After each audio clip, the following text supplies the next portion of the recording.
Besides sitting at your desk making cold calls all day like a well-behaved SDR should, what truly makes a good sales development representative? I spent the last 2 years of my career as a sales development representative. You could definitely say I was well behaved because I made over 38,000 cold calls, leading to over 12 million in generated pipeline, resulting in $1 million in closed revenue. In today's video, give me 6 minutes to explain. I'm gonna break down the 4 key areas that make a good sales development representative. A good sales development representative delivers outcomes. A good sales development representative does not take a victim mentality. A good sales development representative focuses on the fundamentals, and I'm gonna show you that approach, so make sure to stick around for that. And a good sales development representative seeks out advice from other high-performing sales development representatives. Make sure to hit the like button below on this video and subscribe to the channel if you haven't already. It really helps, and I make daily sales content to help you become a better salesperson. A good sales development representative is somebody who delivers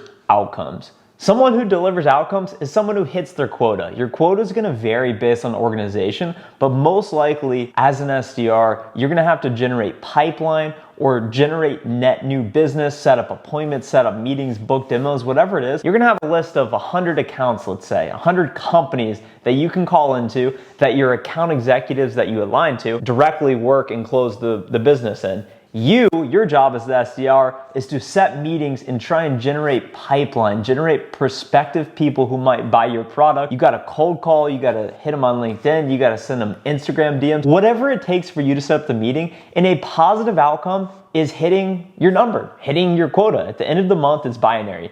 Did you hit your number? Yes or no. A good SDR is somebody who always delivers positive outcomes, and a positive outcome may not be just hitting quota. If you have to set 10 meetings per month, maybe a positive outcome for you is 15 meetings per month because you're trying to live up to your potential.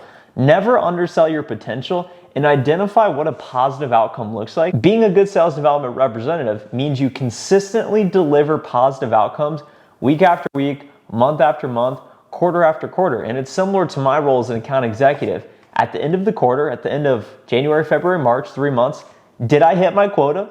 Yes or no? If I did, that's a positive outcome. If I did not, that is a bad outcome. And there's no reason as to why you should not. A couple reasons as to why you didn't. I'm getting off on a bit of a tangent.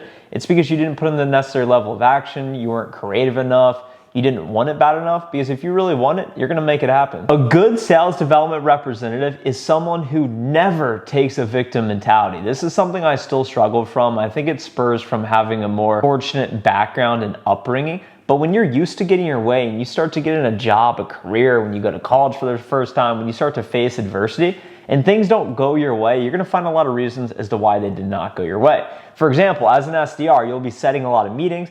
Oftentimes, not oftentimes, but people won't show up sometimes. And rather than sitting there, being no-showed with your account executive, being embarrassed, feeling you wasted people's time, feeling like you're not good, you're gonna sit there and think, why is this happening to me? This is so unfair. Sally Sue on my team, the people always show up to her meetings.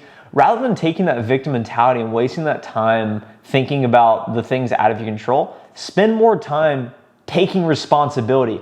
What could you have done better to lead to a more positive outcome? That positive outcome is someone showing up to your meeting. What could you have done better? Could you have sent them a reminder note? Could you have had a better cold call? Could you have picked a better time of the day to book the meeting?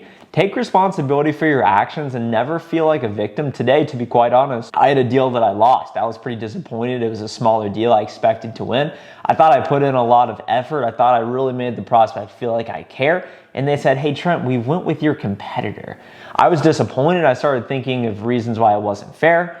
And then I just frankly said, look, I respect your decision. I don't expect you to change your mind. Could you help me understand why you didn't pick our solution? I wanted feedback because I want to get better from that, not make the same mistake I made in the next call. I felt like a victim momentarily, but I realized that was unproductive and I had to take responsibility.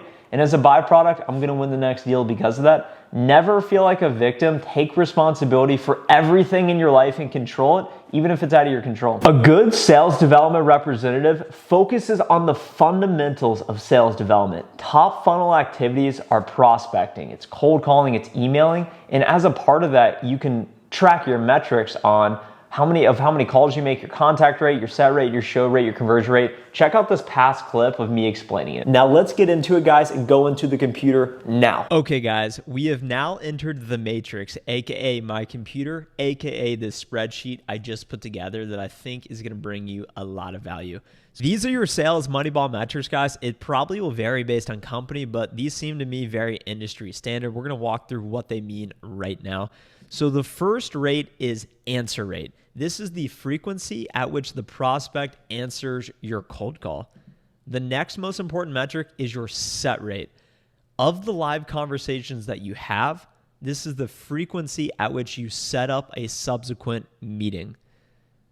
Show rate. Of the meetings you set, the show rate is the frequency at which the prospect actually shows up to your meeting. Very important. And finally, conversion rate. Of the completed meetings in which your prospect actually shows, this is the frequency at which the meeting is qualified into real or qualified pipeline, which is important because you don't want to have meetings that aren't legit or aren't actually good. A good sales development rep is someone who is humble enough to seek out advice. I think this is one of the biggest areas of missed opportunity in sales in your career today. I get so many questions from you guys on LinkedIn and in the comments below saying, Trent, what can I do to get better? I'm starting a new job. What should I do? How do I do this? X, Y, Z. Figure out who is doing it well today. Reach out to them. Say, hey, I'm really impressed by your background. Would love to repeat what you're doing. Set up a time with that person and ask them about how they're doing it, what their approach is, what is their mentality. If you're starting out a new company, there's really no reason why you shouldn't reach out to whoever the top performers are. Figure out who they are. Reach out to them and copy their methods. They're not gonna care. And sales is an imitation game. Once you figure out something that works, you can start to repeat it. And at scale, it's gonna start to increase your conversion on those metrics we just talked about. It's something I do. I reach out to people that I respect and I'm impressed by, and I'd say, hey, I'm seeking wisdom from you. I really respect, I've been admiring you from a distance. Could we set up some time to do a knowledge transfer? I wanna understand how you do X, Y, Z.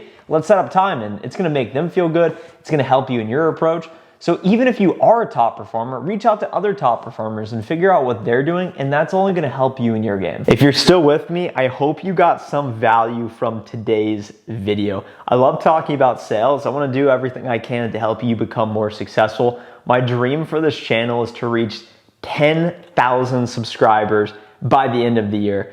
I've put out videos consecutively for 31 straight days. It's not always easy. It's the evening. I'm tired. I had a long day at work, but your support is what continues to push me forward. So thanks so much for watching. Thanks so much for being there. I'm gonna continue to be there for you, and I'll see you in the next video. Bye.